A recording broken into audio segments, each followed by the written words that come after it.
Assalamualaikum warahmatullahi wabarakatuh. Baik, kali ini saya akan membahas materi tentang komputer device atau dalam bahasa Indonesianya adalah perangkat-perangkat komputer. Nah, komputer tentu memiliki perangkat-perangkat pendukung sehingga bisa bekerja sesuai dengan tugasnya masing-masing. Baik, langsung saja. Di sini ada beberapa perangkat yang akan kita bahas. Saya telah membaginya dalam 3 kategori.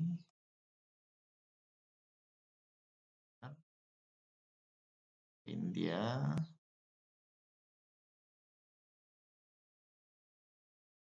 Ada kategorinya hardware atau bahasa kitanya adalah perangkat keras, yaitu perangkat-perangkat komputer yang bisa kita lihat secara nyata, kemudian kita pegang, sering kita hadapi dalam kehidupan kita sehari-hari. Kemudian yang kedua ada software, yaitu perangkat lunak. Itu perangkat-perangkat atau program aplikasi yang berada di dalam komputer, tidak bisa kita raba atau kita pegang, namun bisa kita lihat dan kita gunakan. Kemudian yang ketiga, perangkat pendukung dari komputer itu adalah brainware. Brain otak, yaitu pengendalinya kita sebagai orang yang mengendalikan komputer. Nah, itu adalah 3 bagian besar dari perangkat-perangkat komputer.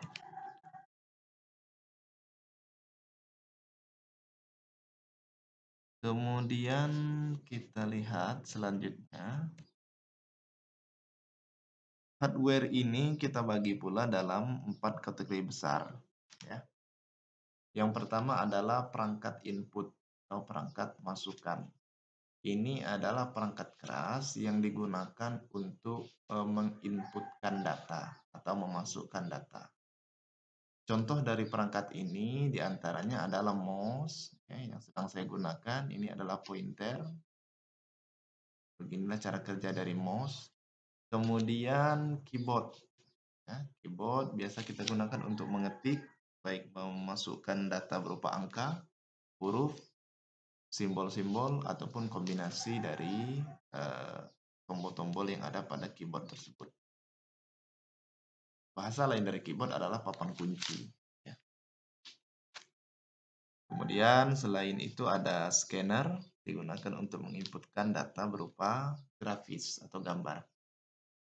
Yang kedua, hardware itu juga ada pada bagian CPU atau Central Processing Unit. Ya. Pada bagian ini tersimpan ada prosesor, ada memori, VGA card, dan lain sebagainya. Ini bisa kita lihat pada bagian dalam dari CPU itu. Itu juga termasuk dalam kategori hardware atau perangkat pemrosesan, gitu ya. Jadi ini perangkat masukan, kemudian yang kedua perangkat pemrosesan. Yang ketiga ada storage, ya. Storage artinya perangkat penyimpanan, yaitu media yang digunakan untuk menyimpan data yang sudah diproses tadi. Bisa berupa hard disk untuk memori utamanya, ataupun penyimpanan utama. Kalau tambahannya bisa berupa flash disk, compact disk, ya, dan lain sebagainya. Kemudian yang terakhir, setelah data disimpan, data tentu dikeluarkan berupa informasi atau output, perangkat output. Di antaranya adalah monitor seperti yang kita saksikan sekarang, kemudian ada LCD proyektor, kemudian ada printer berupa data pencetakan, ya, atau hasil cetakan.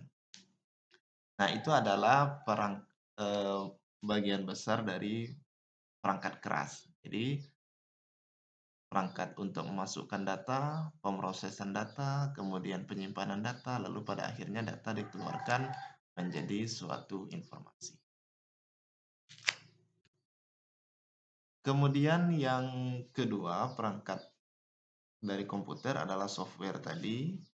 Saya membaginya dalam 4 kategori besar. pembagian software atau perangkat lunak ini.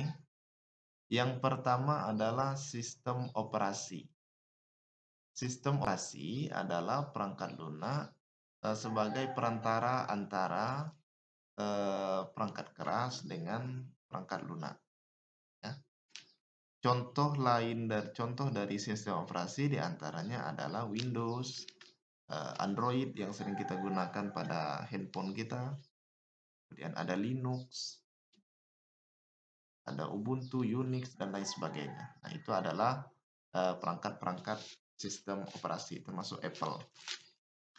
Kemudian yang kedua, perangkat lunak itu adalah berupa bahasa pemrogram. Nah, sesuai dengan namanya adalah perangkat lunak yang digunakan untuk membuat suatu aplikasi. Sebagaimana contohnya adalah aplikasi Siakat yang kita gunakan. Itu dibuat dengan cara menggunakan bahasa pemrograman. Di antaranya adalah bahasa pemrograman berbasis web, kemudian mobile, ada namanya Java, ada namanya Visual Basic, dan lain sebagainya. Lalu yang ketiga ada perangkat lunak program aplikasi. Untuk program aplikasi ini berarti adalah perangkat lunak yang sudah siap dibuat atau tinggal kita gunakan. Sebagai contoh adalah Microsoft Office, ya. Itu adalah kategorinya perangkat lunak program aplikasi. Jadi apapun aplikasi yang tinggal kita gunakan itu termasuk perangkat lunak kategori ketiga ini. Lalu yang keempat ada program utility. Ini adalah software yang digunakan untuk meningkatkan kinerja dari sistem komputer kita. Misalnya adalah antivirus, ya. Kemudian ada tune up dan lain sebagainya. Intinya adalah untuk meningkatkan kinerja dari komputer kita. Nah, itu adalah bagian besar dari software atau perangkat lunak. Yang terakhir adalah brainware. Brainware atau perangkat otak atau pengendali dari komputer ini diantaranya ataupun bahasa lainnya adalah pengguna komputer yang masuk dalam kategori yang pertama adalah analis sistem. Analis sistem adalah orang yang menganalisa sebuah sistem informasi yang akan dibangun. Jadi istilah lainnya kalau dalam pekerjaan berat itu adalah arsitek, ya. Jadi dia yang menganalisa bagaimana sistem itu dibangun nanti. Kemudian yang kedua, programmer.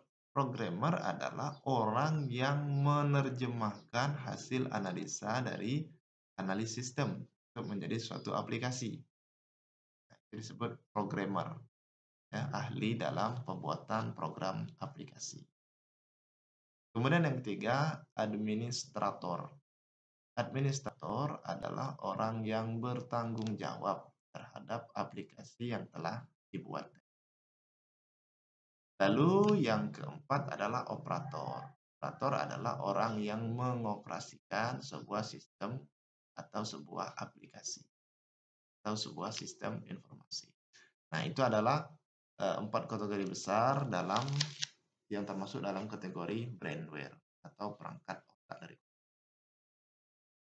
Nah, itulah materi tentang perangkat-perangkat komputer atau computer device.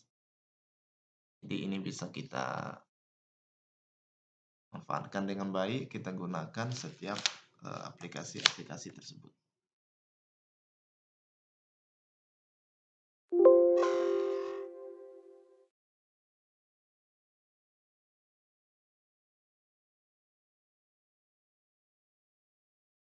Oke, demikian. Semoga bermanfaat. Assalamualaikum warahmatullahi wabarakatuh.